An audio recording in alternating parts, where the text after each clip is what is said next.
Again, it's manual. Hey guys, we're at the 2026 auto show right now, checking out the new SR trim for the 2026 Chevy Bolt. Now, this car will only be made for 18 months. So let's see how good it is. Now, this right here you're seeing is the SR trim, which is around $33,000. This will offer 300 miles and is a competitor to the Nissan Leaf.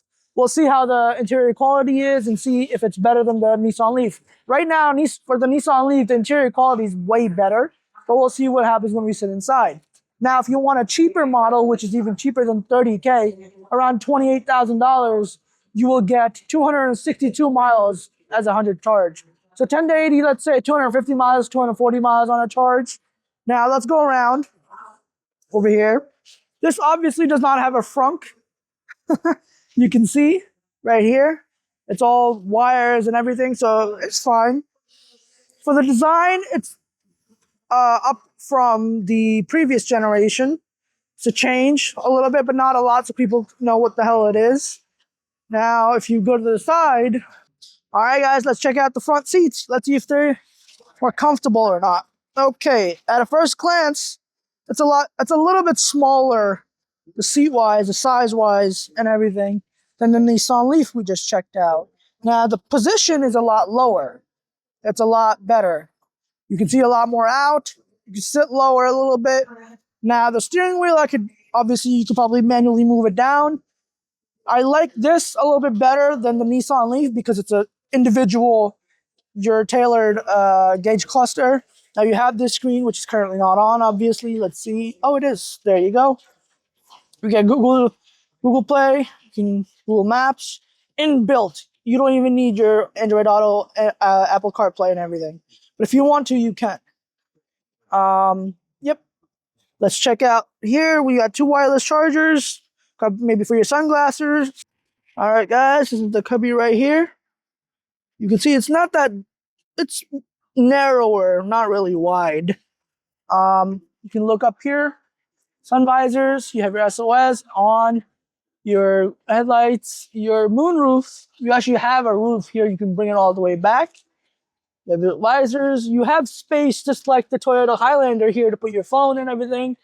Your physical knobs, your AC vents right here, your rotators. It's like a normal car that everyday people don't really care about having too many screens. This is a perfect blend for that. You have your physical touch, your Google Maps. It's responsive enough to be good for that. You have physical air vents, AC vents, heated seats, cooled seats as well, apparently, in this trim.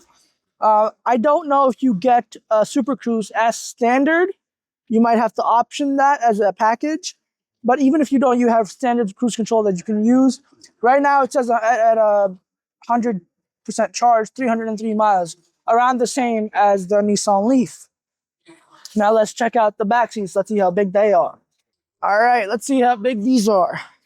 Now, you have a lot more space in the back. This is my driver position seat right here. You have your USB-C ports right here. You have a lot more space in the back than you did in the Nissan Leaf, so that's a plus. Overall, I think this might be better than the Nissan Leaf, but the seats might be a little bit more comfortable in the Nissan Leaf than it is here.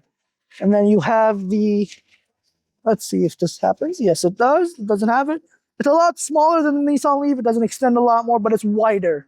And the cup holder is a little smaller. You might tip them over, so it might be uncomfortable with that. The headroom is not bad, but it's actually less than the Nissan Leaf that we had over there. Now, you do have 2 USB-C ports, no air vents, which is a miss. I think the Nissan Leaf had the air vents right here, but you might have, nope, you don't have the air vents on the side either. So that's a miss. And this is the top trim.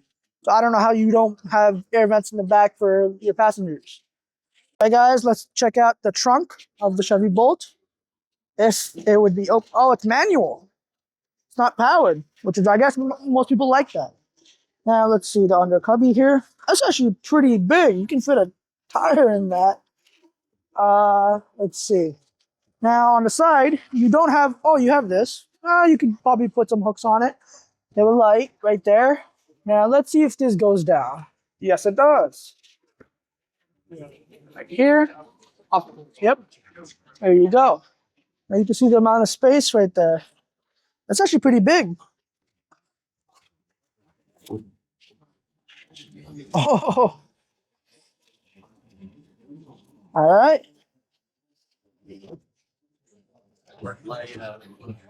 Potentially camp my size. And that was a 2026 Chevy Bolt at the 2026 Auto Show. Again, it's manual.